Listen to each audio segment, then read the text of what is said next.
ಚಿಕ್ಕಬಳ್ಳಾಪುರ ನಗರದ ಜಿಲ್ಲಾ ಶಾಲಾ ಶಿಕ್ಷಣ ಮತ್ತು ಸಾಕ್ಷರತಾ ಇಲಾಖೆ ಎದುರು ಜಿಲ್ಲಾ ಖಾಸಗಿ ಶಾಲೆಗಳ ಸಂಘಟನೆಯ ಜಿಲ್ಲಾಧ್ಯಕ್ಷರು ಸೇರಿದಂತೆ ವಿವಿಧ ಶಾಲೆಗಳ ಮುಖ್ಯಸ್ಥರು ದಿಢೀರನೆ ಜಮಾಯಿಸಿ ಡಿಡಿಪಿಐ ಸರ್ವಾಧಿಕಾರಿ ಧೋರಣೆ ಖಂಡಿಸಿದರಲ್ಲದೆ ಸರ್ಕಾರದ ನಿಯಮಾನುಸಾರ ನವೀಕರಣಕ್ಕೆ ಬೇಕಾದ ಎಲ್ಲ ಮಾನದಂಡಗಳನ್ನು ಪೂರೈಸಿದರೂ ದುರುದ್ದೇಶ ಇಟ್ಟುಕೊಂಡು ನೋಟಿಸ್ ನೀಡುತ್ತಿದ್ದಾರೆ. ಜಿಲ್ಲೆಯಲ್ಲಿ 71 ಶಾಲೆಗಳನ್ನು ಕಪ್ಪು ಪಟ್ಟಿಗೆ ಸೇರಿಸಿದ್ದಾರೆ. ಬಾಗೇಪಲ್ಲಿ ಎಂಎಲ್ಎ ಸುಬ್ಬಾರೆಡ್ಡಿಗೆ ಒಂದು ನ್ಯಾಯ, ಸಾಮಾನ್ಯರಿಗೆ ಒಂದು ನ್ಯಾಯ ಮಾಡುತ್ತಿದ್ದಾರೆ. ಇವರನ್ನು ಕೂಡಲೇ ಬೇರೆಡೆ ವರ್ಗಾವಣೆ ಮಾಡಿ ಖಾಸಗಿ ಶಾಲೆಗಳನ್ನು ಉಳಿಸಿ ಸರ್ಕಾರಕ್ಕೆ ಆಗ್ರಹಿಸಿ ತಮ್ಮ ಆಕ್ರೋಶವನ್ನು ವ್ಯಕ್ತಪಡಿಸಿದರು. ಶಿಕ್ಷಣಾಧಿಕಾರಿಗಳು ನಮ್ಮ ಡಿಡಿಪಿ ಅವರು ಏನಿದ್ದಾರೆ, ಅವರು ಸುಮಾರು ನಮ್ಮ ಜಿಲ್ಲೆಯಲ್ಲಿ 70 ಸ್ಕೂಲಕ್ಕಿಂತ ಹೆಚ್ಚಿಗೆ ನೋಟಿಸನ್ನು ನಿಮ್ಮ ಆರ್ ಬಗ್ಗೆ, ನಿಮ್ಮ ಆರ್ಗಳನ್ನ ಅನಧಿಕೃತವಾಗಿ ಪಡೆದಿದ್ದೀರಾ ಅಂತ ಹೇಳ್ತಾರೆ. ಮೊದಲನೇದಾಗಿ ಪಡೆದಿದ್ದಲ್ಲ, ಇವ್ರಿಗಿಂತ ಮೊದಲಿದ್ದಂಥ ಜಯರಾಮ್ ರೆಡ್ಡಿ ಡಿಡಿಪಿ ಅವರು ಕೊಟ್ಟಿರ್ತಾರೆ.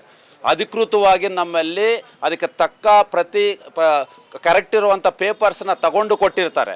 ಅವುಗಳನ್ನ ಇವರು ಕರೆಕ್ಟಾದ ರೀತಿಯಲ್ಲಿ ಪರಿಶೀಲನೆ ಮಾಡದೇನೆ ನಮ್ಮೆಲ್ಲರಿಗೂ ನೋಟಿಸ್ ಕೊಡ್ತಾರೆ. ನೋಟಿಸ್ ಕೊಡುವಂಥ ಸಂದರ್ಭದಲ್ಲಿ ಪ್ರತಿಯೊಬ್ಬರು ರಿಪ್ಲೈ ಕೊಟ್ಟಿದ್ದೀವಿ, ನಿಮ್ಮ ನೋಟಿಸ್ ಕರೆಕ್ಟ್ ಅಲ್ಲ, ಇದನ್ನು ಪರಿಶೀಲನೆ ಮಾಡಿ. ನಮ್ಮಲ್ಲಿ ಯಾವುದೇ ಅಂಡರ್ಟೇಕಿಂಗ್ ಇಲ್ಲ. ಅಂದರೆ ಮೊದಲು ಒಂದು ಅಂಡರ್ಟೇಕಿಂಗ್ ತಗೊಂಡು ರಿನ್ಯೂವಲ್ ಕೊಡಿ ಅಂತ ಸರ್ಕಾರದ ಆದೇಶ ಇತ್ತು. ಕೆಲವು ಸ್ಕೂಲ್ಸು ಅದನ್ನು ಅಂಡರ್ಟೇಕಿಂಗ್ ತಗೊಂಡು ರಿನ್ಯೂವಲ್ ತೊಗೊಂಡಿದ್ದಾರೆ. ಕೆಲವು ಸ್ಕೂಲ್ಸ್ನವರು ಎಲ್ಲ ಡಾಕ್ಯುಮೆಂಟು ಸಬ್ಮಿಟ್ ಮಾಡಿ ರಿನ್ಯೂವಲ್ ಪಡ್ಕೊಂಡಿದ್ದಾರೆ. ಅವ್ರಿಗೂ ನೋಟಿಸ್ಗಳು ಕೊಡ್ತಾರೆ. ನೋಟಿಸ್ಗಳು ಕೊಟ್ಟಾಗ ರಿಪ್ಲೈ ಕೊಡ್ತೀವಿ ನಾವು. ರಿಪ್ಲೈ ಕೊಟ್ಟಾಗ ಅದನ್ನು ನೋಡದೆ ಮತ್ತೊಂದು ನೋಟಿಸ್ ಕೊಡ್ತಾರೆ, ಅದಕ್ಕೂ ರಿಪ್ಲೈ ಕೊಡ್ತೀವಿ. ಅದನ್ನು ನೋಡದೆ 3ನೇ ನೋಟಿಸ್ ಕೊಡ್ತಾರೆ.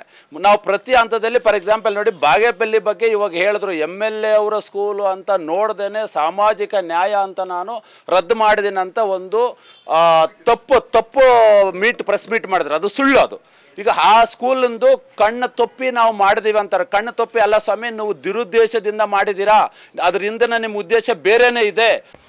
ಡಿಡಿಪಿಐ ಜೈಲಾಂಜನಪ್ಪ ಮಾತನಾಡಿ, ಇದು ನಾನು ಮಾಡಿರುವ ಆದೇಶ ಅಲ್ಲ, ವಿದ್ಯಾರ್ಥಿಗಳ ಹಿತದೃಷ್ಟಿಯಿಂದ ಕೇಂದ್ರ ಸರ್ಕಾರ ಜಾರಿಗೊಳಿಸಿರುವ ನಿಯಮಾವಳಿಯನ್ನು ರಾಜ್ಯ ಸರ್ಕಾರ ಅನುಷ್ಠಾನಕ್ಕೆ ತಂದಿದೆ. ಜಿಲ್ಲಾ ಶಾಲಾ ಶಿಕ್ಷಣ ಮತ್ತು ಸಾಕ್ಷರತಾ ಅಧಿಕಾರಿಯಾಗಿ ನನಗೆ ದತ್ತವಾಗಿರುವ ಅಧಿಕಾರವನ್ನು ಬಳಸಿಕೊಂಡು ಜಿಲ್ಲೆಯಲ್ಲಿ ಶಾಲಾ ಶಿಕ್ಷಣವನ್ನು ಸುಧಾರಿಸಲು ಹೊರಟಿದ್ದೇನೆ. ಜಿಲ್ಲೆಯಲ್ಲಿ 71 ಶಾಲೆಗಳು ಕಟ್ಟಡ ಸುರಕ್ಷತಾ ಪ್ರಮಾಣ ಪತ್ರ, ಅಗ್ನಿ ಸುರಕ್ಷತಾ ಪ್ರಮಾಣ ಪತ್ರ ಹೊಂದಿಲ್ಲದ ಕಾರಣ ನವೀಕರಣ ಮಾಡಲಾಗಿಲ್ಲ. ಎಲ್ಲಾ ಮಾನದಂಡಗಳನ್ನು ಪೂರೈಸಿರುವ ಶಾಲೆಗಳಿಗೆ ತೊಂದರೆ ನೀಡುವ ಪ್ರಮೇಯವೇ ಬರುವುದಿಲ್ಲ. ನಿನ್ನೆ ಖಾಸಗಿ ಶಾಲಾ ಸಂಘದ ಪದಾಧಿಕಾರಿಗಳು ನಿಮ್ಮ ಬಳಿ ಮಾತನಾಡಬೇಕು, ಕೆಲವು ಅನುಮಾನಗಳಿವೆ, ನಿಮ್ಮಿಂದ ಸ್ಪಷ್ಟನೆ ಬೇಕಾಗಿದೆ ಎಂದು ಕೇಳಿದ್ದರಿಂದ ಬನ್ನಿ ಎಂದು ಹೇಳಿದೆ. ಆದರೆ ಅವರು ದೊಡ್ಡ ಪ್ರಮಾಣದಲ್ಲಿ ಜನರನ್ನು ಸಂಘಟಿಸಿ ಹೀಗೆ ದೋಂಬಿ ಮಾಡುತ್ತಿದ್ದಾರೆ ಎಂದು ಭೇಟಿಗೆ ಅವಕಾಶವನ್ನೇ ನೀಡುತ್ತಿರಲಿಲ್ಲ ಎಂದರು. 2 ದಿನಗಳ ಹಿಂದೆ ಖಾಸಗಿ ಶಾಲೆಗಳ ಆಡಳಿತ ಮಂಡಳಿಯವರ ಇದನ್ನು ಪ್ರತಿನಿಧಿಗಳು ಅಂತ ಹೇಳಿ ಒಂದು 3-4 ಜನ ಬಂದು ಖಾಸಗಿ ಶಾಲೆಗಳಿಗೆ ಕೆಲವು ದಾಖಲೆಗಳ ಬಗ್ಗೆ ನಾವು ಕ್ಲಾರಿಟಿ ಮಾಡ್ಕೋಬೇಕು ಸರ್, ನಮಗೊಂದು ಟೈಮ್ ಕೊಡಿ, ನಾವು ಸಮಿತಿ ಪದಾಧಿಕಾರಿಗಳು ಬರ್ತೀವಿ ಅಂತ ಹೇಳಿದರು. ಅದನ್ನು ನಾನು ಇವತ್ತು ಆಯಿತು 10:30ಗೆ ಬನ್ನಿ ಅಂತ ಹೇಳಿದ್ದೆ.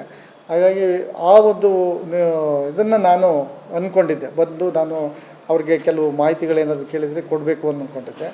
ಆದರೆ ಇವರು ಏಕಾಏಕಿ ಎಲ್ಲ ಜನರನ್ನು ಸೇರಿಸಿ, ಮುಂಜಾಗ್ರತೆಯಾಗಿ ಎಲ್ಲ ಜನ ಸೇರಿಸಿ ಈ ರೀತಿ ದೊಂಬಿನ ಮಾಡ್ತಾ ಇರೋವಂಥದ್ದು ನನಗೆ ಗೊತ್ತಿರಲಿಲ್ಲ.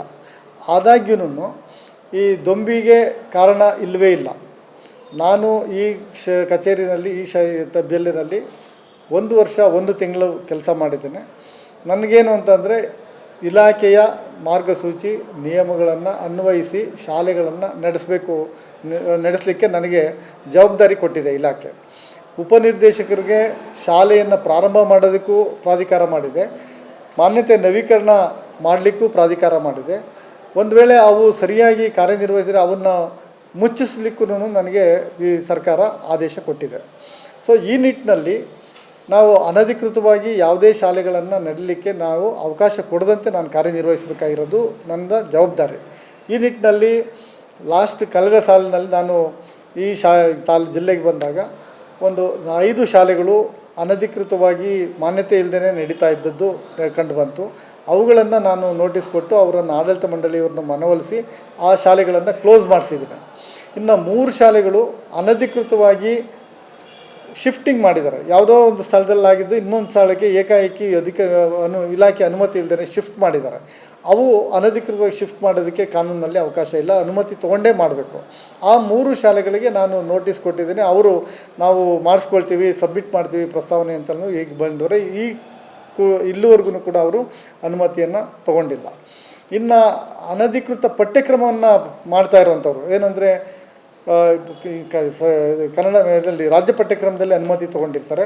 ಅವರು ರಾಜ್ಯ ಪಠ್ಯಕ್ರಮವನ್ನು ಬಿಟ್ಟು ಕೇಂದ್ರ ಪಠ್ಯಕ್ರಮನ ಅನಧಿಕೃತ ಮಾಡ್ತಾರೆ. ಅಂಥ ಶಾಲೆಗಳಿಗೂ ನೋಟಿಸ್ ಕೊಟ್ಟು ಅವನ್ನೂ ಕೂಡ ನಾನು ಕ್ಲೋಸ್ ಮಾಡಿಸಿದ್ದೀನಿ. ಪ್ರತಿಭಟನೆಯಲ್ಲಿ ಡಾಲ್ಫಿನ್ ನಾಗರಾಜ್, ವಿಸ್ಡಮ್ ಶಾಲೆಯ ತಮೀಮ್, ಶ್ರೀನಿವಾಸ್ ರೆಡ್ಡಿ, ರಘುನಾಥ್, ಚಂದ್ರಮೌಳಿ, ರಾಜಣ್ಣ, ಮಾಲತಿ, ಮಂಜುನಾಥ್ ಮತ್ತಿತರರು ಇದ್ದರು. ಕ್ಯಾಮರಾಮ್ಯಾನ್ ಪ್ರವೀಣ್ ಜೊತೆ Kalwara Arun, MM TV news, Chikkaballapur.